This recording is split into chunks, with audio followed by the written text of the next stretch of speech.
Sir बड़ी चर्चा पूरे देश भर में हो रही है नतीजों को लेकर, और अब पूरे देश में चर्चा ये है कि नीट के नतीजों के अंदर बड़ा स्कैम हुआ है। इसको किस तरीके से आप देख रहे हैं और एनटीए संस्था को आप किस तरीके से देख रहे हैं? देखिए सुशील जी, एनटीए जो है वो पूरे के पूरे नीट के रिज़ल्ट को डाइवर्सिफाई करने का काम कर रही है।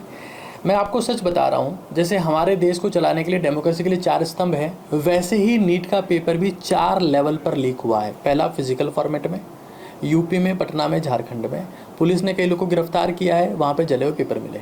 दूसरा डिजिटल फॉर्मेट में, चाहे वो टेलीग्राम हो चाहे वो व्हाट्सएप हो, वहाँ पर सिग्निफिकेंट अमाउंट में पेपर लीक हुआ है, जिसको एनटीए मानने को तैयार नहीं है। उन्होंने पहले इसको जो है वो साफ साफ कह दिया, डिनाई कर दिया है कि नहीं भाई, हम इन चीज़ों को एक्सेप्ट नहीं करते हैं, पुलिस अपना काम कर रही है, जो होगा सो देखा जाएगा। थर्ड चीज़, कुछ ऐसे स्कैमर्स हैं, कुछ ऐसे दलाल हैं जो ये कहते हैं कि आपको नीट एग्ज़ाम में जाना है और अपनी ओएमआर को खाली छोड़ देना है, हम एनटीए के ऑफिस में भर देंगे। वहाँ एनटीए कुछ बाबू उनके सोना है, बाबू सोना का रिश्ता चल रहा है।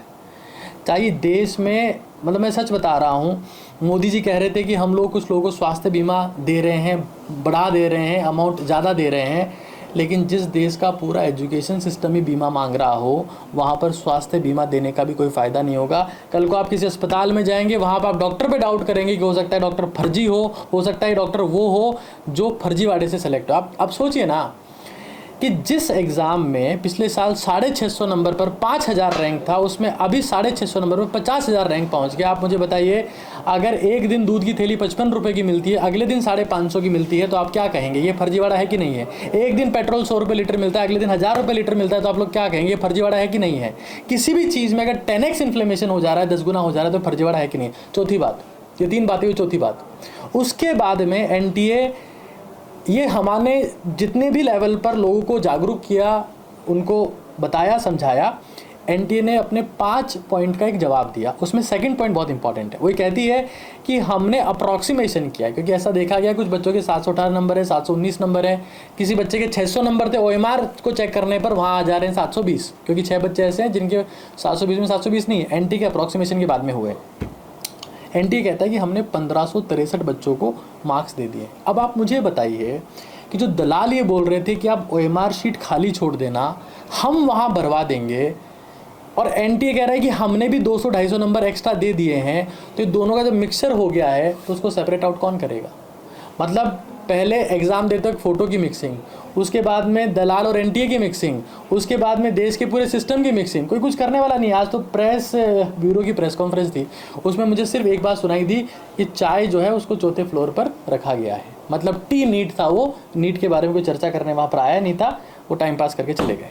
9 जून को नई सरकार शपथ ग्रहण ले रही है और जो एनटीए है वो शिक्षा मंत्रालय के अधीन ही आती है। ऐसे में क्या कोचिंग इंस्टीट्यूट जो देश के हैं उनकी कोई डिमांड नई सरकार से रहने वाली है इस मसले को लेकर, क्योंकि पेपर हर साल ही इस तरीके से स्कैम में फंसता जा रहा है? देखिए, हम अक्सर सुनते रहे हैं, हर साल ये सुनते हैं कि अब कोचिंग संस्थानों पर लगाम कसेगी सरकार। हम तो हेडलाइन में यही सुने हैं आज तक, या फिर ये सुने कि सरकार ने कहा है कि अभिभावक बच्चों से अनावश्यक उम्मीदें ना रखें। भाई, नीट के रिजल्ट आने के बाद में इनफाइनेट, मैं कहूँगा नंबर डिफाइन ही नहीं है, कुछ चीज़ें रिपोर्ट हुई है, कुछ चीज़ें रिपोर्ट नहीं हुई है, इतने सुसाइड हुए हैं। अब वो सरकार कहाँ है जो ये ज्ञान देती है कि पेरेंट्स ध्यान रखें, जो ज्ञान देती है कोचिंग वाले ध्यान रखें, जो समझाती है कि टीचर्स को समझाना चाहिए, जो समझाती है कि फ़न क्लासेज रखनी चाहिए, उस सरकार कहाँ है? मेरी समझ के बाहर है। मतलब आप ये देखिए, जिस देश में युवाओं का देश है भारत, और एग्ज़ाम की तैयारी करते करते बाल सफ़ेद हो जा रहे हैं, कोट सफ़ेद चाहिए, बाल सफ़ेद हो गए। पेरेंट्स उनको देखना चाहते हैं कि हमारा बच्चा स्टेथोस्कोप पहन के आएगा, उनकी आंखें सफ़ेद हो गई है, सफ़ेद कोट में देखने की चाह में मोतियाबिंद हो गया उन्हें। सर, 8x10 के कमरे में, जिसके बाद जेल लिखा नहीं होता है, लेकिन बिना सजा के 4 से 5 साल वो इंसान गुजारता है इस उम्मीद में कि एक दिन वो डॉक्टर बन जाएगा। और सरकार, क्योंकि आप देखिए, सुसाइड एक छोटा मोटा स्टेप नहीं होता है, ये तो टिप ऑफ आइसबर्ग है जो आपको दिख गया है। स्ट्रेस में, एंग्जाइटी में, पैनिक अटैक्स में, ओसीडी में, ऑब्सेसिव कंपल्सिव डिसऑर्डर, इनफाइनेट बच्चे गए हैं। 25 लाख बच्चे जो है इस एग्ज़ाम में अपीयर हुए हैं, और आपने रिजल्ट का सत्यानाश किया है।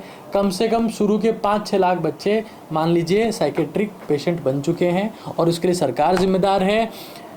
सिर्फ सरकार जिम्मेदार है क्योंकि उनकी तरफ से कोई स्टेटमेंट नहीं है, उनकी टेस्टिंग एजेंसी जिम्मेदार है।